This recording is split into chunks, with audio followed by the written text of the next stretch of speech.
តាំងពីបិណ្ឌភ្ជុំមកគឺខានចេញវីដេអូ 4-5 ថ្ងៃហើយអ្នកទាំងអស់គ្នាឥឡូវនេះមកបង្ហោះជាមួយនឹង Mini 4 Pro ជាមួយខ្ញុំបើតាមពិតទៅគឺអត់ត្រូវបានថតវីដេអូនេះតែដោយសារចង់យក drone មកបង្ហោះមើលទីតាំងកន្លែងកន្លែងវក់ត្រីហ្នឹងណាអញ្ចឹងក៏បានថតឲ្យបងប្អូនមើលដែរហ្មងទៅហើយមួយទៀតសម្រាប់បងប្អូនយើងសួរថាបងមាន Mini 4 Pro អត់ឥឡូវហ្នឹងគឺយើងមាននៅក្នុង stock ហើយអ្នកទាំងអស់គ្នាជាប្រភេទ combo ថ្ម2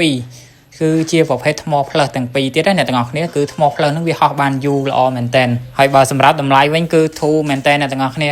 តើ600ជាងឯអ្នកទាំងអស់គ្នាចង់ដឹងអាចឆាតមកបានណាមានថ្ម1ថ្ម2ចឹងទៅស្រេចលើអ្នកទាំងអស់គ្នារើសចឹងទៅចង់បានថ្ម1ក៏បានចង់បានថ្ម2ក៏បានដែរតើឥឡូវនេះគឺយើងធ្វើការហោះឡើងទាំងអស់គ្នាណាហើយសម្រាប់ទេសភាពខែនេះគឺស្អាតមែនតើអ្នកទាំងអស់គ្នាគឺបៃតងខៀវខ្ចីតែម្ដងហើយបើនិយាយពីវីដេអូដែលខ្ញុំកំពុងតែថតនេះគឺខ្ញុំសេរីត្រឹមតែវីដេអូ18ទេគឺអត់បានសេរីដល់ 4K ទេអញ្ចឹងបើសិនជាបងប្អូនចង់បានគុណភាព 4K 60 frame ទៀតអាចសេរីតាមនឹងបានហើយវានិយាយទៅវាច្បាស់ម៉ត់ខៃល្អមែនតើមួយទៀតតកតងទៅនឹងចង្ងាយកម្ពស់អីហ្នឹងគឺមានបងប្អូនយើងសួរច្រើនដែរខ្ញុំធ្លាប់តេស្តជាក់ស្ដែងណាទាំងអស់គ្នាខ្ញុំអត់បានយកតាមស្ពេចដែលគេដាក់មកទេគឺតេស្តជាក់ស្ដែងខ្ញុំអាចតេស្តបានពី8ទៅ10គីឡូដីហើយសម្រាប់ថ្មផ្លើសនេះដែរគឺអាចហោះបានខ្ទង់50នាទីហើយសម្រាប់កម្ពស់វិញគឺបានរហូតដល់500ម៉ែត្រអ្នកទាំងអស់គ្នាហើយបើសិនជាអ្នកទាំងអស់គ្នាចង់តេស្តយកចម្ងាយគឺសូមអាចតេស្តនៅកន្លែងនៅវាលណាតេស្តនៅកន្លែងនៅវាលដែលកុំមានអីបាំងសេវារបស់វាគឺវាអាចហោះបានឆ្ងាយ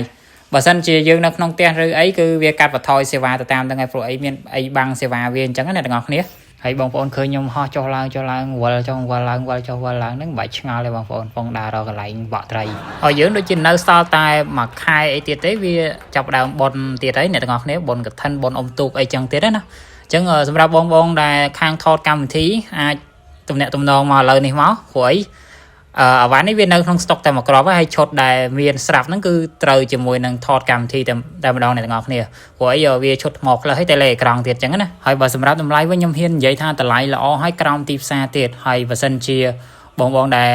ត្រូវការថតតែរអាវ៉ាន់បញ្ញាប់រអាវ៉ាន់បញ្ញាប់រភ្លាមគឺពេលខ្លះអត់មានតែសូម្បីតែខ្ញុំផ្ទាល់ក៏អញ្ចឹងដែរភ្ញៀវដែលបញ្ញាប់មករពេលដែលខ្ញុំចំពេលអស់ stock ហ្នឹងគឺតម្លៃអត់បានល្អទេអ្នកទាំងអស់គ្នាព្រោះត្រូវការកំងពីស្រុកគេមកវាតម្លៃវាថ្លៃ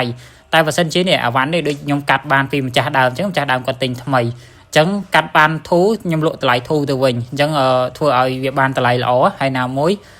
បើសិនជាបងដែលត្រូវការតម្លៃសមរម្យអីអាចមកយកមកគ្រឿងនេះទៅពួកអីវាតែ600ជាងទេ